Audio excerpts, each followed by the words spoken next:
So I'm in the greenhouse at the moment. It's a bit of a jungle in here. Let me just spin you around a bit. As you can see behind me, so I do need to do a bit of sorting out in here. The tomatoes still look okay in here as far as I can see. So I'm going to spin you around and look at this. Look at these. These are called yellow. I think they're yellow delight. And just look how many there are. There's more there. They have been brilliant this year. And then these ones down here, where are we? The red ones.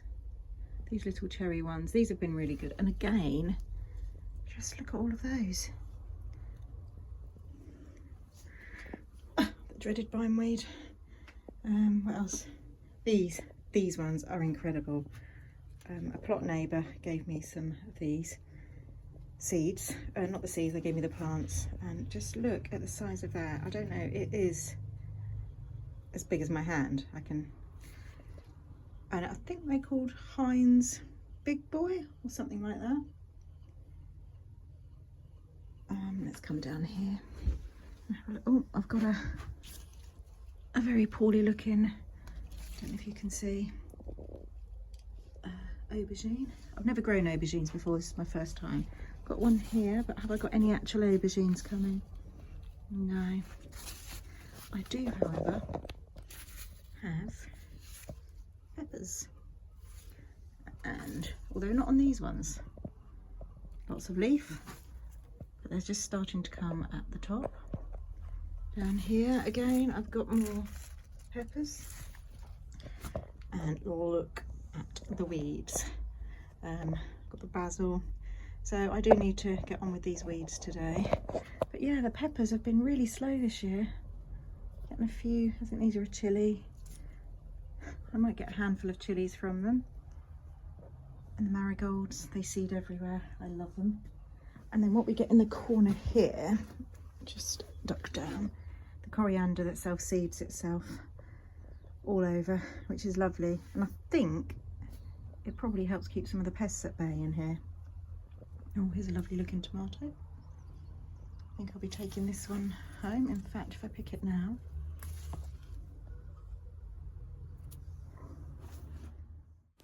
So here I am now getting the ground ready to sow some seeds. In this piece of ground previously there were the potatoes.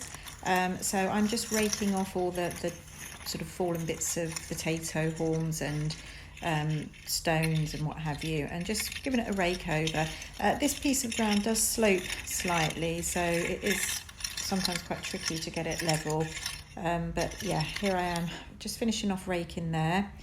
And then what I do is I mark out the rows. I just put a cane at each end, and I tend to then hoe the area as well, just prior to sowing the seeds.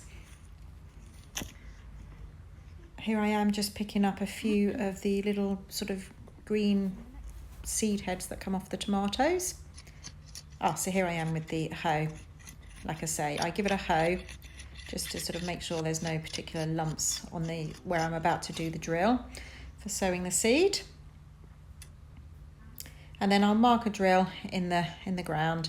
And then what I do after that is I generally give it a bit of a watering, just because the ground where our allotments are, it can get quite dry. It's a bit of it's quite a good loamy soil, but it does get quite dry in the summer.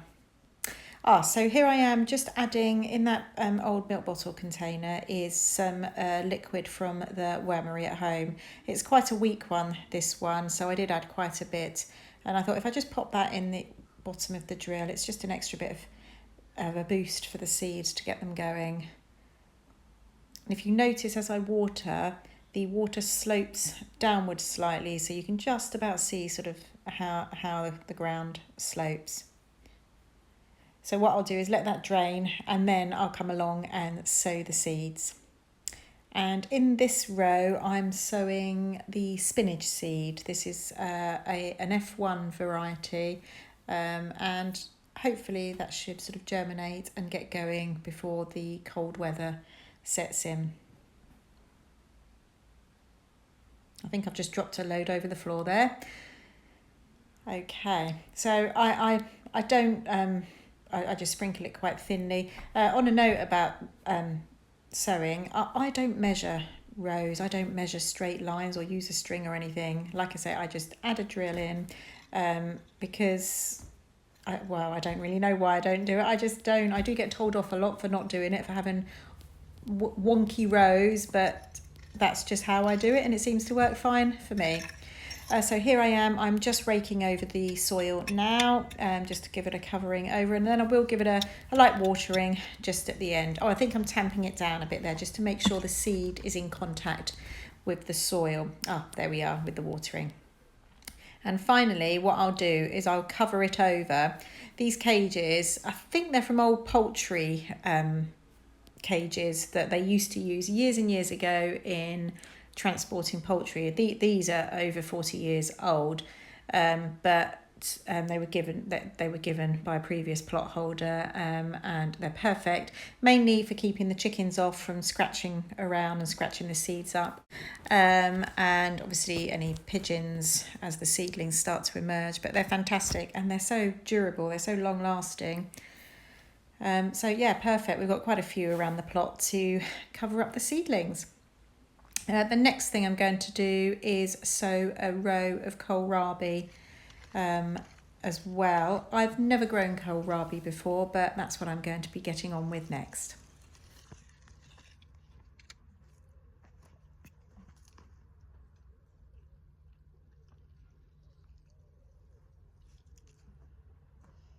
So these were some of those Wilco seeds, 50p. First time for kohlrabi, never grown it before.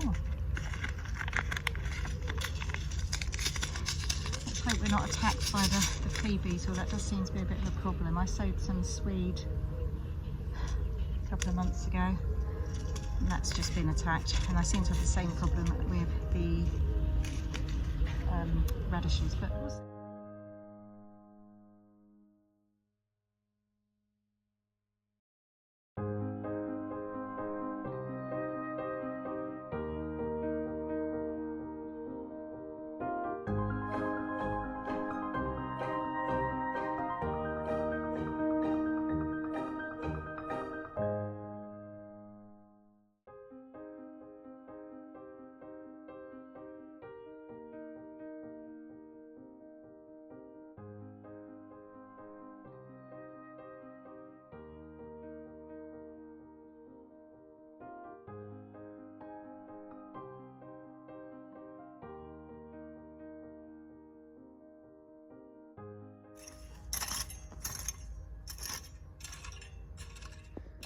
so I've got these 2 rows done now.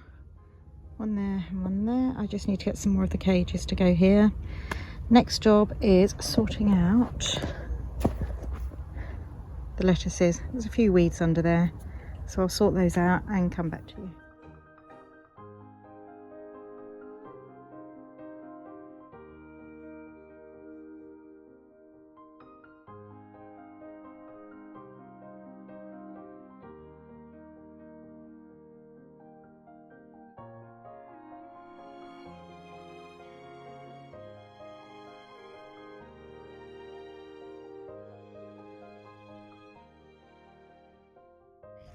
I never know where to position the camera. You've just fallen on the floor. I've got you at the moment balanced on, well, I might spin you around and show you in a minute, but it's 2 cages and a couple of bricks. And I'm always trying to put you somewhere quite discreet because I get a bit embarrassed still with fellow plot holders coming past. I'm just over there. Where are we? I'm trying to point. Behind me, over there, that's a public footpath. And loads of dog walkers come past, and with me talking to the camera, I'm still finding my feet, so to speak. But anyway, you're back on top of the bricks, and I'm almost done here. That's what I'm actually supposed to be doing, is talking about the lettuces. They look so much better. I'm just going to hoe along either side, and I'll spin you around just so you can see.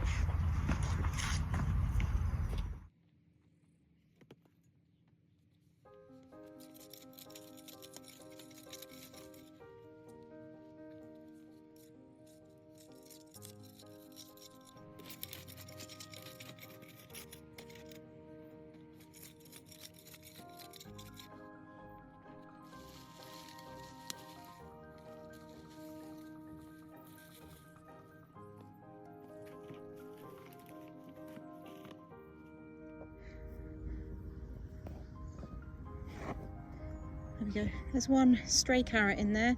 I did have a row of carrots next to it, but none of them came up. In fact, I can see a couple more weeds. Let's just get these out. Okay, so I'm now going to harvest the beetroot here. The chickens have been feasting on the tops there. Hopefully it hasn't affected the tubers, the, what do you call, the roots too much. No, that looks okay. Oh, actually, that looks not too bad. That's a tennis ball sort of size there. So overall, actually, so far, I'm not too disappointed with that. I do apologise about all the weeds that you can see. They have been bonkers this year, I think, because of all the rain again, even though actually my ground is quite dry. It's amazing, with all this rain, it's still dry. But yeah, those look pretty good. And here is the harvest of beetroot now. I'm really pleased with that, from a very neglected patch of beetroot. So I'll get them home and put them on the pot. Oh, hello chicken. There's one over there and just there. I have got beetroot over there and I think it's pecking that. Hopefully. You got something to say, chicken? What are you after?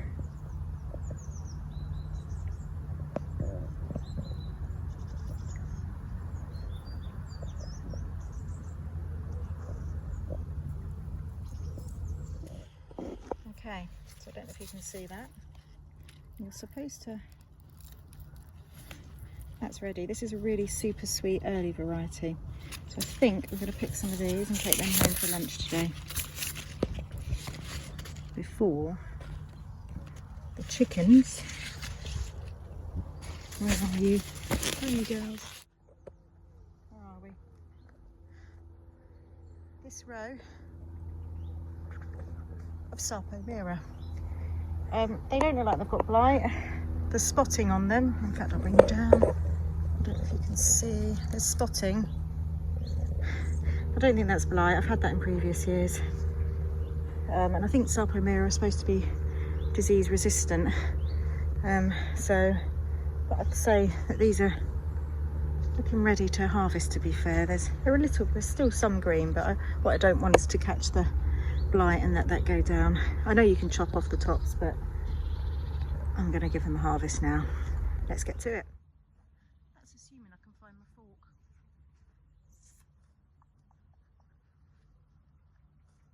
I'm always losing my tools. I've just spotted it. Back in a mo.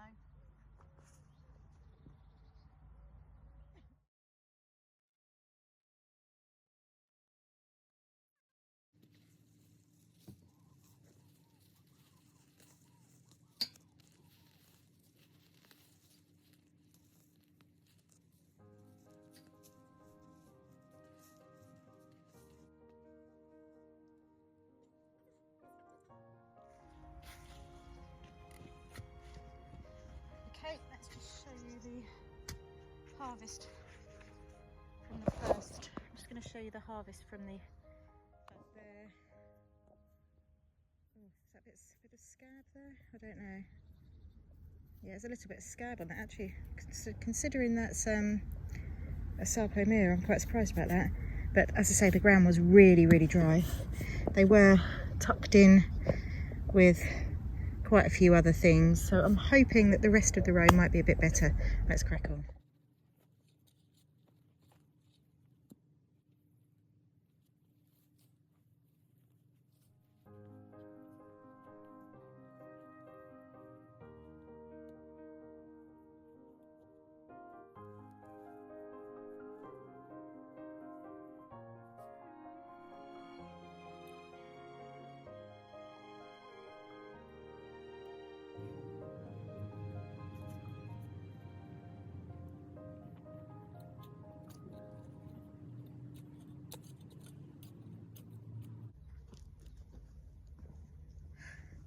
And this is why I don't like using a fork, because, well, I don't know where these two came from. Just a random one, I must have got muddled up digging the fork in. But both of them have spiked. And I've spiked quite a few of these, unfortunately. which is a bit of a shame because they're supposed to be my main crop, but there's hardly any of them. I'm really disappointed, but I'll show you at the end.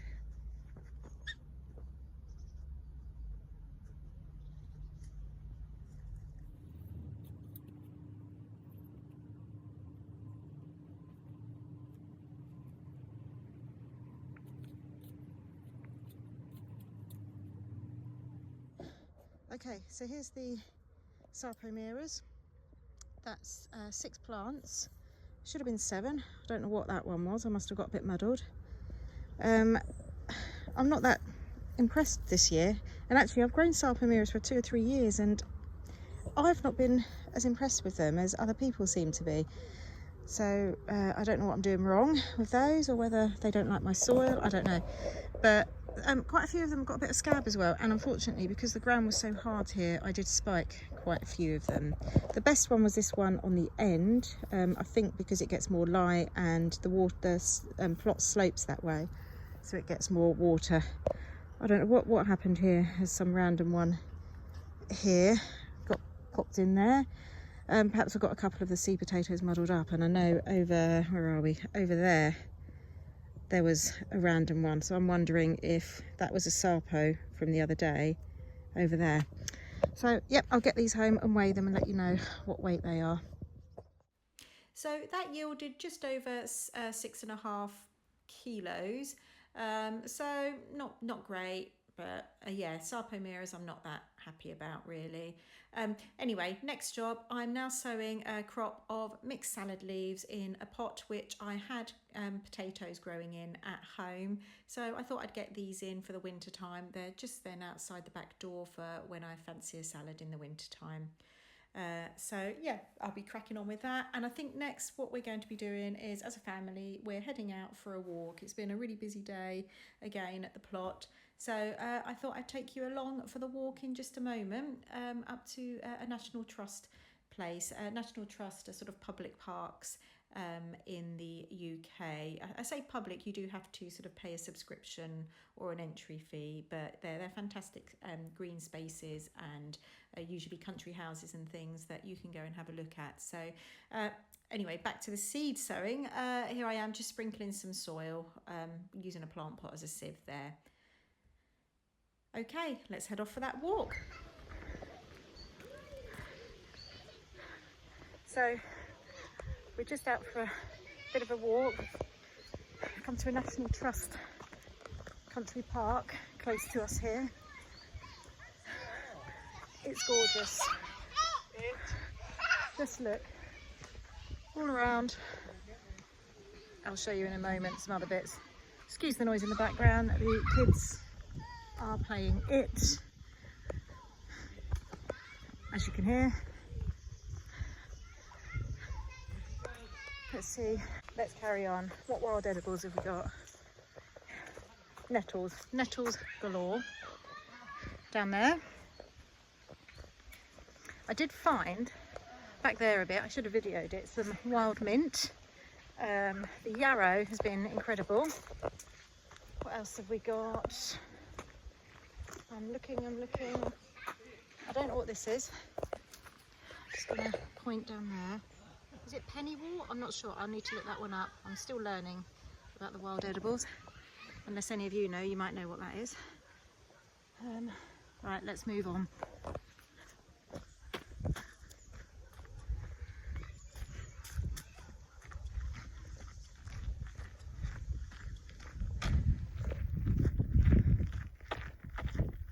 Just turn you around and get you a glimpse over here.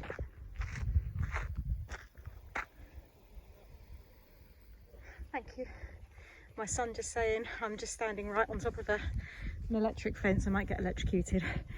Yeah, so they've had their summer shearing, but what I'm more interested in is look behind at the tree and the fungus. I don't know what that is. Is it chicken of the woods? I can't get close enough.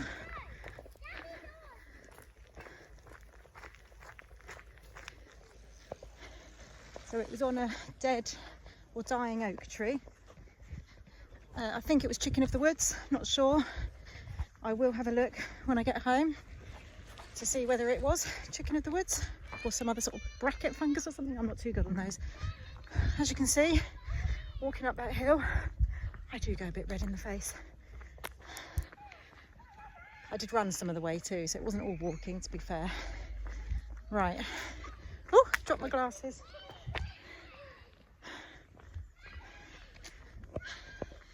The children are still playing it.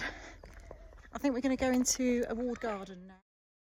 Okay, so I don't know if any of you have heard of box blight, but that's a disease that affects box plants in this country.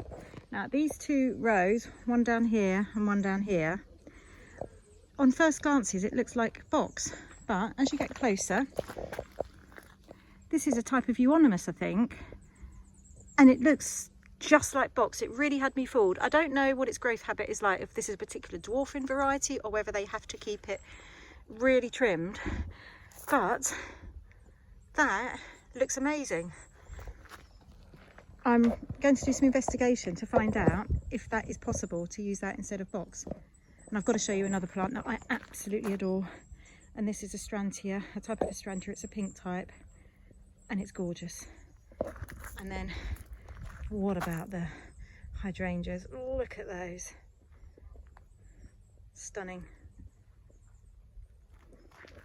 In fact, here's the agapanthus in these gorgeous pots all the way along on these steps.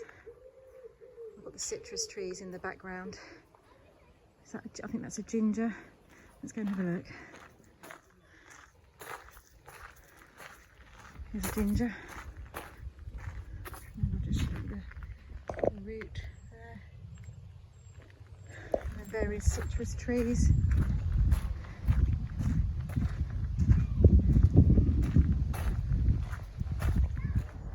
So we were asked to leave as the place was then closed, and it was quite late in the day. So yeah, thanks for joining us here again on Mum's Homestead, and if you like the content so far and would like to see more, please don't forget to like and subscribe by hitting the button down below. I would really love for you to join us all here on the channel. Thanks again, and I'll see you again soon.